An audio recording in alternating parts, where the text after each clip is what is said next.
طريقة المكرونة دي من الآخر، طاجن مكرونة باللحمة تحفة.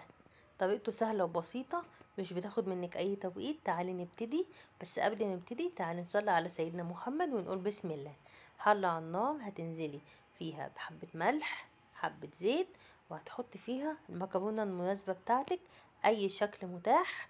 بس الطاجن ده يفضل اللي انت تعملي لا اما مكرونة صغيرة بس بعيد عن الاسباجيتي. بس كده. طريقة سهلة مش هتاخد منك اي حاجة. هنجيب معانا يا ست كل حلة تانية، هنحط فيها شوية زيت. هتفرمي بصلة فرم حلو قوي علشان ما تبانش في الصلصة معاكي. هتحطي شوية الزيت او مكعب زبدة على قد البصل بتاعك. انا حطيت معلقة لان انا عاملة يا دوبك كيس مكرونة اللي حاجة بسيطة، فانا عاملة طبقين بس، يعني يا دوبك كده معايا على قد الوجبة اللي عندي. حطيت البصل. خدي بالك في تركه جامده في المكرونه، لو غمقت البصل جدا او خليتيه داخل على اللون اللي هو الدهبي الغامق، الصلصه بتاعتك بتطلع مره. بتضطري تحطي فيها سكر ويقولوا لك لازم تحطي سكر، لا مش لازم. البصله ما تغمقهاش، يعني يا دوبك اول ما تيجي تدخل اللون الذهبي تقومي على طول حاطه الصلصه فيها وتسيبيها شويه، عشان طبعا الصلصه ممكن يبقى فيها ماده حافظه، فانت بتسيبيها شويه على النار. التقليبه دي بتضيع الماده الحافظه منها. تمام. هتنزلي بعد كده معاها بشويه الصلصه بتاعتك زي ما انا قلتلك، وهتحطي معاها حبه فلفل وحبه ملح على قد طبعا المذاق بتاعك، وهتسيبيها تغلي شويه. بس ما تخليهاش تغلي اللي هي تتسبك قوي قوي، لا هتغلي شويه. بعدين انت سويتي المكرونه بتاعتك خلاص، ممكن تعمليها سوي كامل او نص سوي. وهتنزلي بقى المكرونه على الصلصه، هتفتحي النار عليها، هتحطي فيها حته زبده. شفتي بقت عامله ازاي لونها معاكي؟ طبعا انا قلت لكم ان انا معايا لحمه مكعبات النهارده، حطيت عليها شويه فلفل وشويه ملح.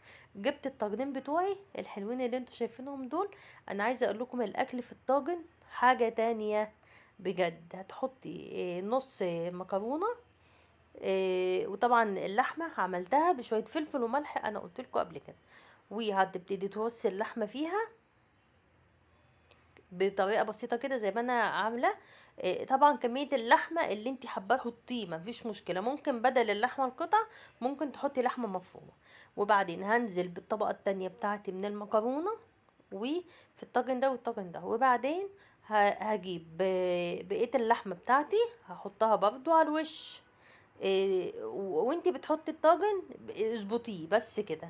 عايزه ممكن تحطي جبن، عايزه تحطي موتزاريلا. انا كنت والله احط موتزاريلا بس ما لقيتش عندي. ف والله طلع طعمها، انا الغرض اللي انا حطيت اللحمه فوق كده على الوش، اللي انا كنت عايزه احمر اللحمه. وبعدين قمت جايبه قطعه زبده. طبعا الزبده دي انا عايزه اقول لكم نقلت اللحمه بالمكرونه نقله تانية، يعني بصراحه حته الزبده اللي اتحطت على الوش بتاعه المكرونه نقلتها نقله تانية، حاجه كده خرافيه. حطيت قطعه الزبده الحلوه بتاعتي، فتحت الفرن فوق وتحت مع بعض. لو فرنك ما بيتفتحش من تحت، من فوق مع تحت خلاص مفيش مشكله، افتحيه تحت شويه بحيث اللي هي ايه تغلي كده مع بعضها غلوة اللحمة مع المكرونة تاني. وبعدين تفتحي فوق الفرن فوق الشواية، تشويلك وشها وبس. اخدت يا دوبك 10 دقايق في الفرن. لو عجبكم الفيديو لايك وشير وسبسكرايب عشان يوصل لكم كل جديد مع مطبخ ست هاني. مع السلامة.